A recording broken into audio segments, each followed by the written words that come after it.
Bonjour à tous, c'est Thaïs de Génération Identitaire. Je vous avais promis de réaliser une vidéo dans laquelle je vous dévoilerai en exclusivité les éléments qui justifiaient, selon le ministre de l'Intérieur, notre dissolution. Je vais passer en revue avec vous les points les plus scandaleux et les plus mensongers. Donc, commençons tout de suite. Les deux chefs d'accusation qui nous sont reprochés sont l'appel à la haine et la constitution de milices. Et donc, de là découle un peu plus d'une vingtaine d'éléments qui se raccrochent plus ou moins, selon les dires du ministère de l'Intérieur, à ces deux chefs d'accusation. Ainsi, l'acte fondateur de l'association s'inscrit dans l'occupation par plusieurs dizaines de militants le 20 octobre 2012 du chantier de la Grande Mosquée de Poitiers. Sur leurs 3 banderoles, ils réclamaient un référendum sur la construction de mosquées et sur l'immigration, et se revendiquaient de Charles Martel ou encore de la Reconquista, idéologie qui fonde la théorie de la remigration promue par l'association et diffusée à l'échelle européenne. Bon, déjà pour commencer, vous pouvez vous rendre compte de l'absurdité de l'élément qui est ici cité, puisque la Reconquista, ce n'est pas une idéologie, c'est un événement historique réel qui s'est passé en Espagne après l'occupation pendant 8 siècles par les musulmans de ce pays. Ensuite, en ce qui concerne la remigration, on a écrit un livre dessus, qui est d'ailleurs sorti aux éditions ID, dans lequel nous détaillons 30 mesures pour une politique de remigration, et ce sont des mesures qui rentrent dans le cadre de la loi.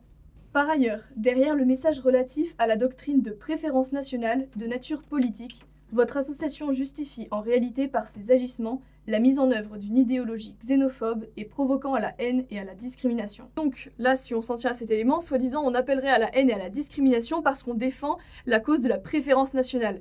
Mais alors à ce moment-là, est-ce qu'il faudrait dissoudre le Rassemblement national, qui est un parti politique qui prône également cette préférence nationale? En réalité, c'est totalement légal de le faire, donc dissoudre une association sous ce prétexte n'a absolument aucun sens. Le 29 mars 2019, 19 militants de Génération Identitaire ont occupé les toits de la caisse d'allocation familiale située à Bobigny et déployé une banderole « De l'argent pour les Français, pas pour les étrangers », fait qui démontre la volonté de l'association d'opposer ressortissants nationaux et ressortissants étrangers.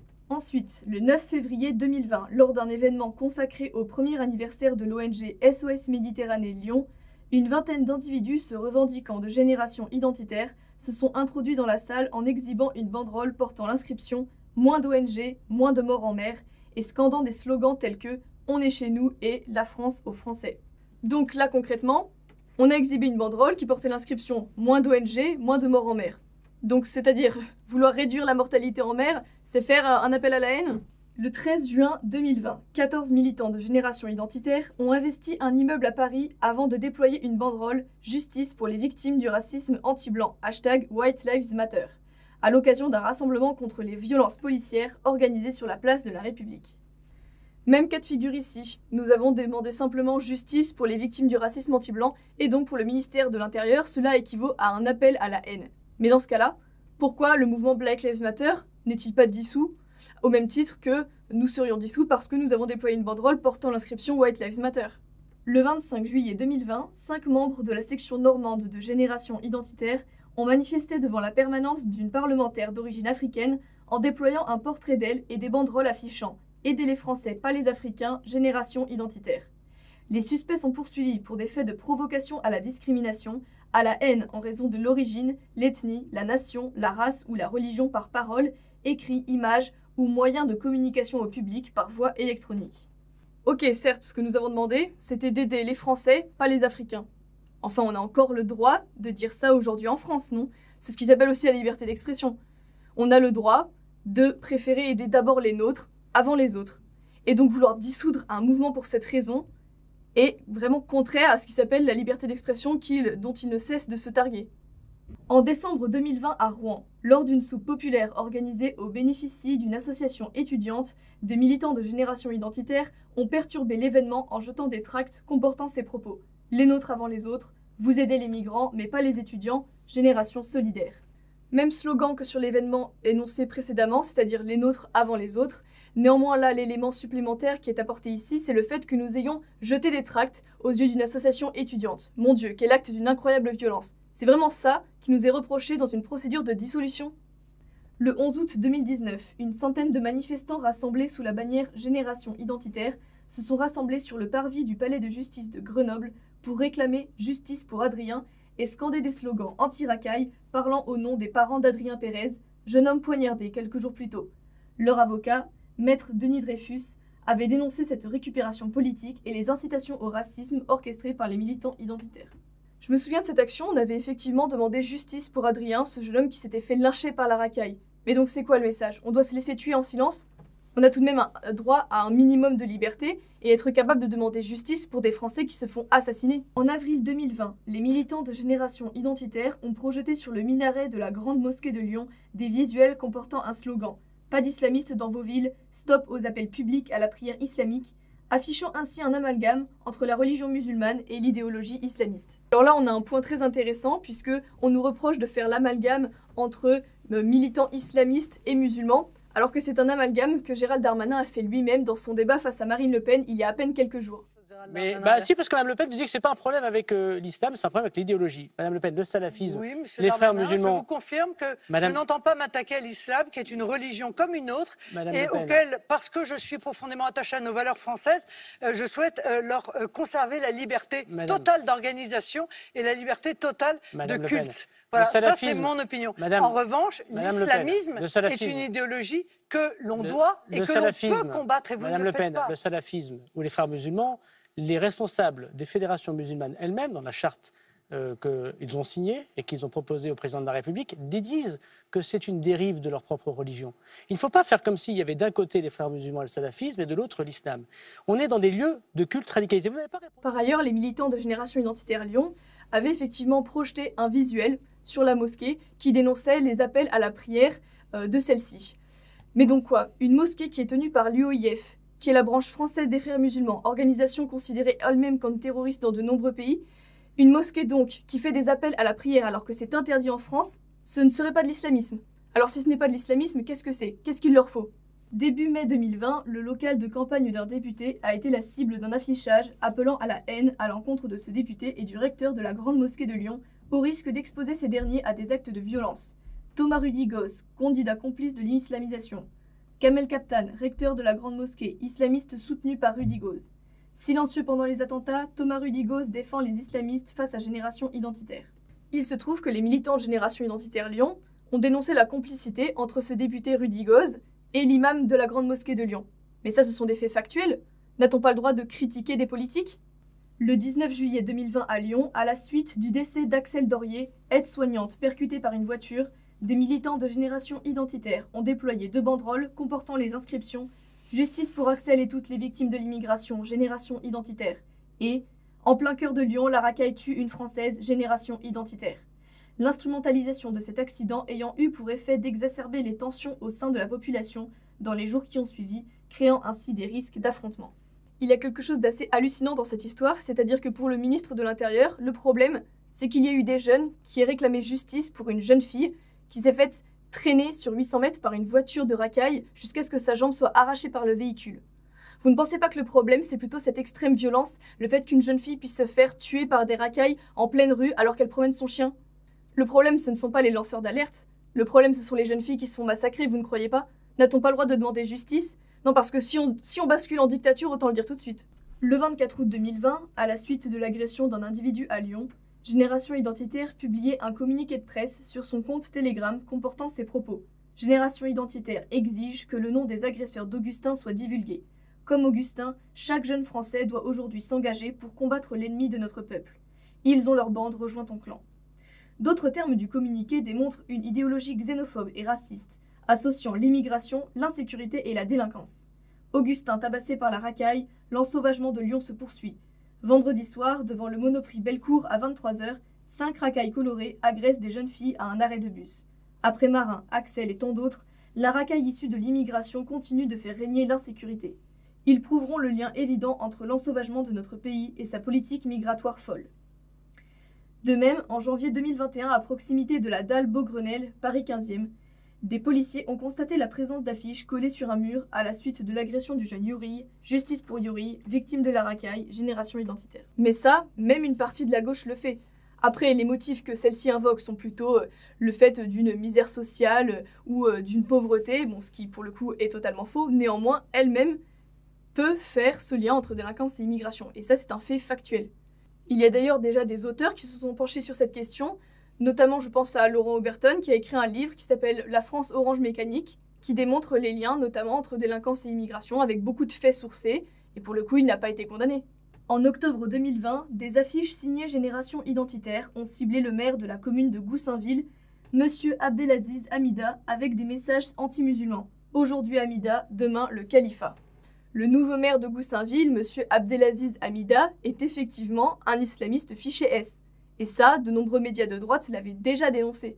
Mais donc quoi? On n'a pas le droit d'en parler? On est tout de même dans notre bon droit de nous questionner vis-à-vis de la politique qui va être menée à Goussainville, sachant que son nouveau maire est islamiste. On peut se demander s'il ne va pas aider à la propagation de cet islamisme dans sa ville. En octobre 2020, à la suite de l'attentat de Conflans-Sainte-Honorine, Génération Identitaire a considéré par la voix de Jérémy Piano, dirigeant de la section d'Aix-en-Provence, que Samuel Paty était une nouvelle victime de l'immigration-invasion de la société multiculturelle. Comme de nombreux autres éléments qui sont cités dans cette lettre, nous n'avons jamais été condamnés pour ces propos. Le fait est que Jérémy Piano, l'autre porte-parole de Génération Identitaire, avait dit que Samuel Paty avait été tué par un immigré. Mais ça, c'est un fait. Il a été tué par un Tchétchène. Et donc le fait d'avoir dit cette vérité ferait que Génération Identitaire soit menacée de dissolution. En janvier 2021, à la suite de l'action Defend Europe au col du Portillon, le porte-parole de l'association a expliqué que le but de l'action est de protéger la frontière contre des milliers de clandestins, indiquant que parmi eux se trouvent probablement des voleurs, des violeurs, des terroristes en puissance. Dans une vidéo diffusée le 21 janvier, la porte-parole Thaïs Descuffon déclare « Nous refusons que notre peuple continue à être submergé et assassiné par cette immigration massive ». À la suite de ces propos, une enquête préliminaire pour provocation publique à la haine raciale a été ouverte. À raison des propos tenus sur les réseaux sociaux incitant à la haine et à la discrimination et assimilant systématiquement étrangers, musulmans, racailles et assassins, les comptes Facebook et Instagram de Génération Identitaire ont été fermés, ainsi que le compte Twitter de sa porte-parole, Thaïs Descuffon. Déjà pour commencer, j'apprends en même temps que vous qu'une enquête a été ouverte pour mes propos, je l'ignorais. Sachant que énormément d'acteurs politiques et intellectuels auraient tout à fait pu dire cette phrase, c'est-à-dire que nous refusons effectivement que notre peuple soit submergé et assassiné par l'immigration massive, et ils n'ont jamais été condamnés pour cela. Ensuite, en ce qui concerne la phrase de l'autre porte-parole qui disait que parmi les immigrés, il y avait des voleurs, des violeurs ou des terroristes en puissance, il suffit de faire une simple recherche. Tout simplement, selon le dernier rapport du service statistique ministériel de l'Intérieur, on peut voir que dans les transports en commun en Île-de-France, 93% des vols ont été commis par des étrangers et 63% des agressions sexuelles. Donc, encore une fois, c'est un simple fait. Donc maintenant, nous entamons un nouveau chapitre qui concerne les pseudo-violences qu'aurait commises Génération Identitaire. D'autre part, l'association Génération Identitaire multiplie des actions violentes visant à s'en prendre aux étrangers, plus spécifiquement aux musulmans. La mouvance identitaire lyonnaise, à l'origine de la création de l'association Génération Identitaire, connue sous le nom de Rébène, révolte en dialecte lyonnais, est connue pour des actions telles que l'envahissement du Quick Halal de Villeurbanne en 2010 par des membres portant des masques de tête de cochon, ou encore la marche des cochons interdite en 2011. Déjà, Génération Identitaire a été créée en 2012, et donc là, la première action violente qui nous est reprochée par le ministère de l'Intérieur, c'est une action qui aurait eu lieu en 2011. Donc déjà, ça montre quand même le manque de sérieux du ministère de l'Intérieur. Et puis ensuite, l'action d'une extrême violence qui est reprochée à ces jeunes, c'est d'être rentrés dans un quick avec des masques de cochon. Sans commentaire. Ensuite est mentionné le reportage Al Jazeera qui avait été tourné en caméra cachée à Lille et qui avait fait pas mal parler de lui. Vous vous souvenez, Al Jazeera, c'est ce média appartenant à la dictature islamiste du Qatar qui est connu pour avoir bidonné de nombreux reportages. Très simplement, moi, je suis très à l'aise sur cette histoire, parce que tous les propos qui sont contenus dans ce reportage, et qui sont certes condamnables, ne sont tenus ni par des militants de Génération Identitaire, ni même par des adhérents, donc cette histoire ne nous concerne pas. Puis on nous reproche 2 affaires judiciaires concernant des faits divers avec 2 individus dont nous n'avons jamais entendu parler. Il n'y a jamais eu aucun article de presse à leur sujet et aucune médiatisation. Leur lien avec nous ? Ils avaient simplement des autocollants chez eux. Donc une petite mise au point s'impose. Il faut savoir que nos autocollants sont en accès gratuit sur notre site. Alors depuis plus de 10 ans, on a peut-être dû expédier 200 000 autocollants partout en France. Donc oui, effectivement, sur 200 000 autocollants, il n'y a rien d'incroyable à ce que certains se retrouvent un peu éparpillés à droite, à gauche, de manière indépendante à notre contrôle. Le 29 octobre 2020, un individu portant un blouson floqué Defend Europe était neutralisé à Avignon après avoir menacé les forces de l'ordre avec une arme de poing. Si Génération Identitaire se défend d'avoir compté cet individu dans ses rangs, il n'en demeure pas moins que celui-ci s'est revendiqué de son idéologie, des tracts et autocollants de l'association ayant d'ailleurs été découverts à son domicile. Effectivement, cet individu portait une doudoune Defend Europe. Doudoune qui, encore une fois, est en vente libre sur notre site internet. Il faut d'ailleurs savoir aussi que cet individu avait été militant au Parti communiste français pendant 10 ans. Donc dans ces cas-là, faut-il également dissoudre le Parti communiste? Par ailleurs, cet individu sortait d'un hôpital psychiatrique, il était suivi, et son acte ressemblait bien plus à un suicide qu'une réelle attaque terroriste puisque son âme n'était pas chargée. D'ailleurs, cela ressemble si peu à une attaque terroriste que c'est la police judiciaire d'Avignon qui s'occupe de cette affaire et non pas le parquet antiterroriste. Puis on nous reproche d'avoir participé à un rassemblement qui comptabilisait environ 250 personnes et où j'étais intervenu lors d'une table ronde. Et il a carrément inventé la présence d'un intervenant à cette table ronde. Il faut savoir que toute cette information, elle était vérifiable en 2 clics sur internet, sur la page Facebook des organisateurs de l'événement, donc ça prouve quand même l'efficacité zéro des services du ministère de l'Intérieur. Après, peut-être que cette personne, qui est présentée comme l'ancien cadre d'un ancien mouvement qui avait lui-même été dissous, était peut-être présent parmi ces 250 personnes qui assistaient à la table ronde. Néanmoins, je vois difficilement comment cela pourrait m'être reproché. D'une part, l'association Génération Identitaire emploie dans sa communication comme dans son organisation une symbolique et une rhétorique martiale, s'affiliant implicitement ou explicitement à une formation paramilitaire. L'association a pour emblème le lambda majuscule, en référence aux guerriers spartiates ayant repoussé l'envahisseur perse. Cette symbolique est assumée dans la présentation de l'association sur son site internet, ainsi que par les logos repris sur les vêtements vendus sur ce site. De même, le club de boxe identitaire, géré par Génération Identitaire, dénommé Lagogé, comporte pour logo un casque spartiate.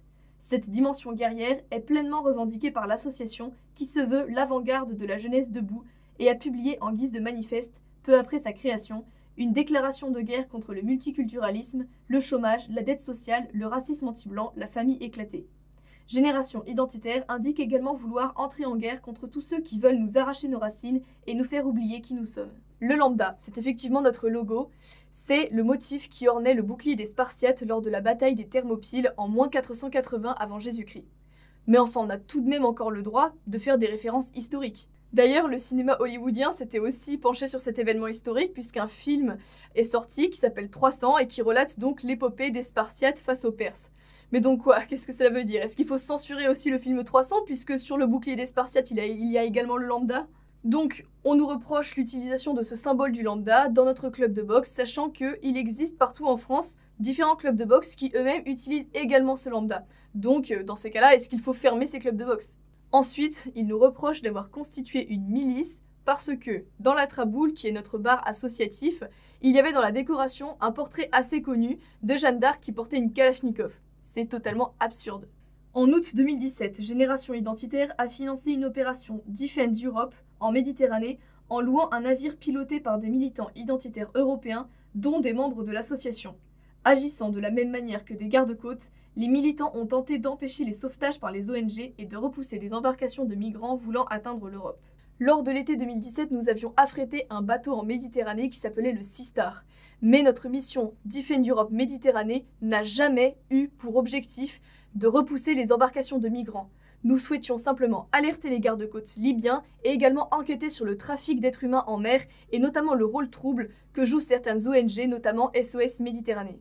Les 21 et 22 avril 2018, Génération Identitaire a organisé une opération anti-immigration dénommée Defend Europe Alpes au sommet du col de l'Échelle, Hautes-Alpes, en matérialisant la frontière franco-italienne afin de barrer la route aux migrants clandestins. Les militants, vêtus de manière identique et se relayant pour patrouiller à la frontière ainsi matérialisée, disposaient également de plusieurs équipements, drones, hélicoptères, de nature à les confondre avec les forces de l'ordre. Il nous est ici reproché notre action Defend Europe dans les Alpes, où nous avions installé une frontière symbolique au col de l'Échelle pour dénoncer l'immigration illégale à ce point de passage précis. Néanmoins, nous avons eu un procès et la justice a déjà tranché puisque nous avons été relaxés sur tous ces chefs d'accusation. Il est donc absurde que le ministère de l'Intérieur revienne là-dessus. Donc voilà, le dernier élément de cette lettre, c'est notre opération menée dans les Pyrénées, qui est en réalité très similaire à l'opération dans les Alpes, pour laquelle nous avons donc été relaxés. Et par ailleurs, le préfet de Haute-Garonne, Étienne Guillot, même s'il désapprouvait notre action, avait admis que nous n'avions causé aucun trouble à l'ordre public et que nous avions commis aucun acte illégal. Vous voyez bien que ce document est vide, que les accusations sont mensongères, diffamatoires et ne reposent sur rien de sérieux. Si vous aussi vous êtes révolté à la lecture de cette lettre, partagez cette vidéo autour de vous, partagez-la à tous vos contacts. Et par ailleurs, vous êtes de plus en plus nombreux à nous demander comment vous pourriez nous aider. Samedi prochain, à Paris, nous organisons une grande manifestation pour la liberté d'expression, pour la liberté d'association, en soutien à Génération Identitaire et pour tous ceux qui veulent défendre l'identité de la France et de l'Europe. Je compte sur vous, rendez-vous samedi prochain à Paris.